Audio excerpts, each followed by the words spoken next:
Hello guys, welcome back to Audible Odyssey. So let's step into a world of immersive storytelling where gripping tales of mystery, horror and adventure come to life. Each narration is crafted to pull you into the heart of the story, creating an unforgettable audio experience. From spine-tingling horrors to timeless classics, Audible Odyssey Adventures is your gateway to thrilling journeys beyond imagination. Subscribe now, and let the stories take you to places you've never dreamed of. Audible Odyssey presents. This may be a violation of military protocol and a breach of national security, but I don't care. I don't think my superiors care either. None of us know what to make of what we found lurking in those dark waters, and none of us want to be the ones to decide what to do for fear of making the situation worse. All I can do is outline what happened and hope that someone who understands what the hell is going on hears this and can do something about it. The Abiding Proving Grounds is a facility located in Abiding, Maryland. Its primary function is as a testing ground for military equipment, primarily explosive ordnance, but it is used to handle chemical weapons as well. The facility has a wide variety of test ranges, allowing for testing and training on a wide variety of explosives. This testing has made me question what we know about reality. I was first made aware of the super pond when I got my current position at the base. It's an 860 million gallon pool that's roughly circular, 1,000 feet across and 150 feet deep at the deepest point. It's connected to the Chesapeake Bay by a man-made canal. Its primary purpose is to allow for testing and training with underwater explosives, as such boats are often brought into the pond and sunk during the tests, and underwater structures are sometimes constructed. Therefore, it's necessary to perform regular maintenance on the pool. This usually means dredging out debris, but also entails making sure the pond remains structurally sound. To do so, we often send divers into the pond to make sure everything's all right. Well, after reviewing reports detailing what's been going on over the course of the last few months, I can assure you everything is not all right down there. Roughly 3 months ago we performed a test involving a new kind of explosive. I'm still not entirely sure about all the particulars because a lot of the details are classified beyond my clearance level, but from what I've been able to tell, this was supposed to be cutting-edge stuff, something about high-energy reactants generating some kind of high-order quantum reactions that result in something else or another. One of the researchers I tracked down tried to explain it to me in layman's terms, and as I understand it, the explosive was supposed to create a bubble of a matter that's some kind of a cross between a gas and a magnetic field, which is then ignited into a hot plasma by a wave sent through it. The upshot was that this stuff was supposed to basically create explosions inside the target, blowing it apart from the inside out. The test was conducted on a platform on the water out in the super pond. This was apparently because the reaction wouldn't travel through water, so they could better get an idea of how effective it was on a target without any collateral damage messing up the results. The official report I read stated the test was conducted, but the rest of the report is missing the usual details even for a non-classified report. However, now that the base staff is all comparing notes, I've talked to someone who observed the test and I understand why they didn't include the details in the report. They'd have been fast-tracked for a discharge. The test firing occurred early in the morning, just before dawn. They'd floated a metal barge with the test device in the center of the pond with several sensors. Radar on the barge and shoreline. When they flicked the switch, the observer said there was a delay before the explosion, but in the delay he swears he saw an air ripple travel inward towards the device before a bright flash and a loud boom. Waves kicked up and the barge was tossed about. However, when they could see the barge again, it appeared to be totally intact without so much as a scorch mark on its surface, while the explosive device was no longer visible. While this was deeply unusual, it wasn't until they pulled the barge into the canal dog that they saw how weird it was. Apparently, when they pulled the barge out of the water, they discovered the bottom of the barge had a huge crater in it. It resembled an exit wound from a gunshot, but there was no hole on the other side of the plate, not even a Pinhole 1. The explosion apparently occurred under the device just under the surface of the metal barge and traveling downwards into the water. The test sensors showed the flash of light had unusual qualities, something about contradictory wavelengths and impossible color band gaps. Testing of the barge and the air around the site showed no signs of radiation or particulates, but it did register an unusual pressure wave in the instance between the trigger and the actual explosion. The scientists marked the test as a failure but said the data would be enough to keep them busy for a while. For the next couple of weeks, the pond sat empty. That isn't to say, however, that nothing happened there. Bay security reported hearing weird noises in the vicinity of the pond, usually low booms. When I pressed a couple of them about it this week, they added there were other things that they'd heard but didn't include in their reports. These were divided into two categories. The first group was described to me by one guard as the sound of rushing wind but back and inside, out. I'm not sure what the hell that means, but the other guards I talked to said that was a good description. The second group was odd flashes in the pond. Most of the guards had chalked this up to tricks of the light or their eyes. Since they were usually very brief and had an odd quality to them. Again, when I pressed the matter, all I got was some gibberish, this time about the lights being at the wrong depth of vision and angle for them to be appearing where they were seeing them. Move forward to 2 months ago when we had a training exercise involving some underwater demolitions practice in the pond. I won't elaborate on who, what, or how many since it's not relevant to the story, and while I may be disclosing top secret information, I'm not giving out any more than I feel is necessary. What I will say is the people involved in the operation were people that I'd consider very level-headed, calm individuals whose job description involves remaining cool under pressure and relaying accurate information about their surroundings, so please bear that in mind when I tell you the next part of the story. We dropped an underwater structure there designed to be a lockup of something else into the center of the pond, and their training was to make the dive ascertain how the target settled and demolish it with the least amount of surface disturbance. This meant that they'd have no data about conditions at the bottom of the pond. To further enhance this, we'd postponed a couple of maintenance dives till after the operation, to ensure there was no data about the actual conditions down there. The trainees were to dive into the canal and make their way into the pond and the target site with no surface contact till after the operation had been completed. That particular exercise went off without a hitch, but the reports filled by the team detailing their dive were deeply troubling. It started with a section about the usual currents the team had encountered upon entering the lagoon: cross currents, eddies, and the like. Not the conditions you'd expect in a man-made pond with only one connection to tidal water. A couple also noted unusual temperature variations over the course of a couple of yards, but most disturbing was the report from the team leader, who included a bit on the excellent job we done in giving them an unexpected situation to work through. The addition of coral reefs to the bottom of the pool had forced them to circumnavigate their way to the target and was the thing that could catch a team off guard in the field. He did note, however, that whatever we'd painted them with killed the effectiveness somewhat because it glowed faintly in a variety of colors, making it easier to avoid them in the dark water. This was startling because we put nothing down there like that at all. Moreover, this was a man-made body of water and was far too cold for coral to grow. After reviewing these reports, the maintenance team decided to send a diver down to see what the hell was going on down there, armed with an underwater camera and full dive gear.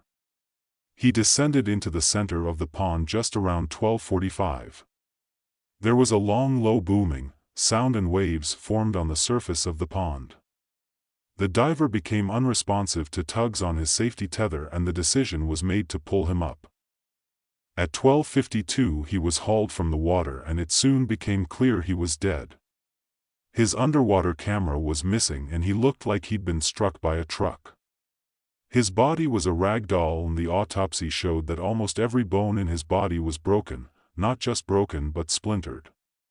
It was Roll who accidentally stumbled across an unexploded ordnance and was killed by the resulting concussion wave. Underwater explosions are even more dangerous than on the surface. 3 weeks after the diver was killed, after additional safety training that followed a tragic accident, we sent down 2 more divers to perform some delayed maintenance in addition to trying to find what the training exercise had seen. This time they were outfitted with breathing hoses rather than dive gear and were tethered to each other for additional security. Everything was going smoothly until 2:15 p.m. when I observed unusual lights under the surface and what I judged to be in the vicinity of our divers. What I noticed most about the lights was the quality of them. They seemed to be very dim and pulsing, but the light didn't seem to be refracted by the water.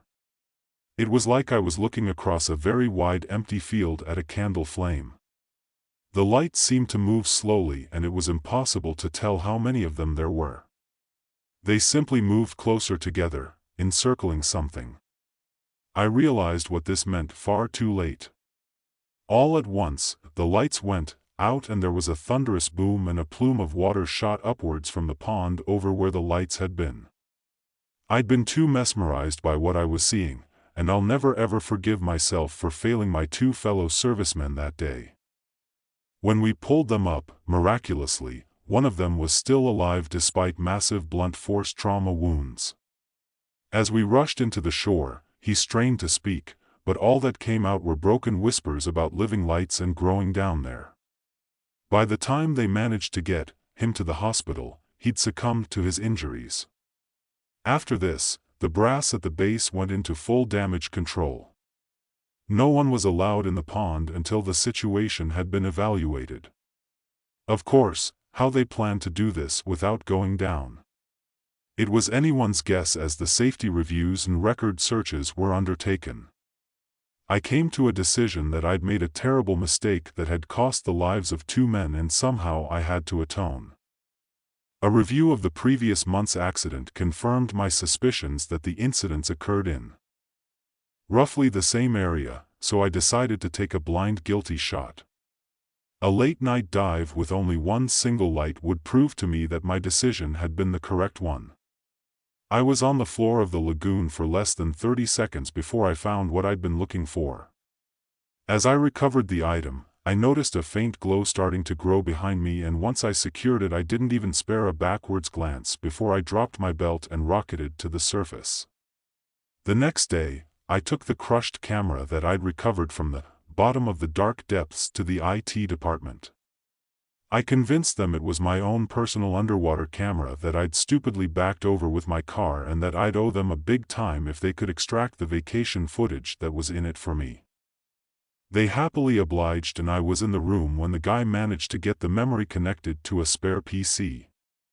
What we saw when we viewed the footage isn't something I'm ever going to be able to forget.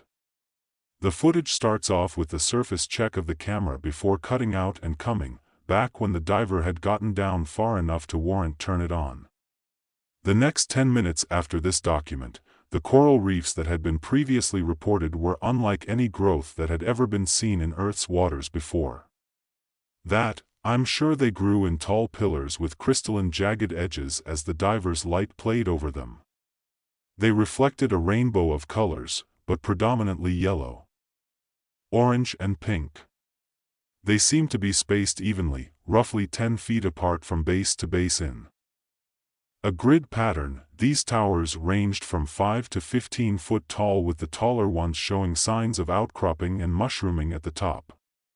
After 10 minutes, the diver cuts his lights for a moment and it becomes clear there's an ambient glow in the area.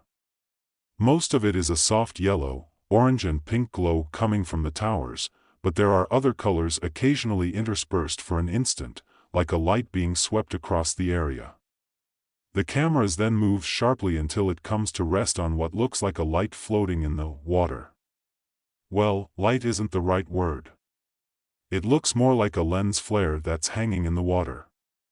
I'm not sure if this is what it actually looks like or if something about the digital medium of the camera prevents it from recording what's in the center of that halo, because the pixels at the center of the concentric circles appear as the garbled crop pixels that you sometimes see when a video is missing a key frame. However, once the camera shifts enough or the light moves, it's impossible to tell which from.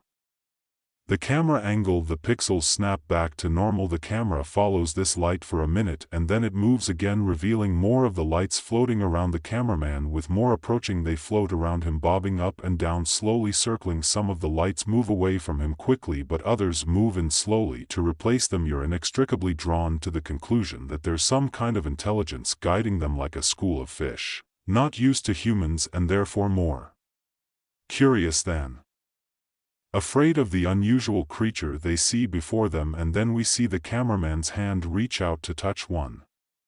All of a sudden, there's a bright flash and the footage ends with a frame-by-frame analysis of the footage that seems to show the light halos beginning to contract as the hand makes contact with them.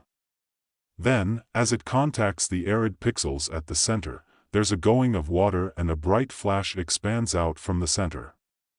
The last time displayed by the camera was 12:45, the time the boom was heard. This is the footage that was presented to base commanding officers last week, and it's where we stand now. No one knows what the hell to do. Some people want to drain the pond. Others are against it, saying we don't know what's going on down there. They point to some analysis of that failed test 3 months ago and say the footage from the camera somehow indicates that these things are related to that. They maintain that the water in the pond might be the only thing keeping them stable and that removing the water might cause catastrophic results. Others are saying that the water is keeping them contained and that if we remove it they might get free, while others say if we let it remain they might escape out into the waters of the bay, and then who knows what might happen. Some want to escalate this up the chain of command, while others think that would only make things worse. So nothing's happening. Well, nothing's happening above the water, I should say. You see, I've been part of the group assigned to monitor the lagoon mainly during the night shifts. I've noticed that as of 2 days ago there's now a soft yellow, orange and pink glow coming from below the surface on the far side of the lagoon, like something slowly coming towards the surface. What's worse, though, is it is slowly spreading out. I estimate it's only a couple of days now until it reaches the canal doors. Every day my view becomes a little more fatalistic. Honestly, we don't know what the hell we're dealing with here, and I'm starting to think that everyone here is too frightened to be the one to make the final choice. Maybe the growth will stop at the doors, maybe the light things can't really exist outside of the water, maybe it'll all stay below the water line. I think our only hope is that action is the right choice, because I'm starting to think that when it comes to looking into the face of the unknown, the action we humans prefer is to cover our eyes. For more terrifying creepy to horror stories, check out the playlist or the video on screen. So guys, the video has ended now. If you like our stories and want to see more videos like this, please subscribe to Audible Odyssey channel and do all these things: like, comment, share, and subscribe. Enjoy horror and adventure stories like this. So just subscribe to Audible Odyssey. Bye bye.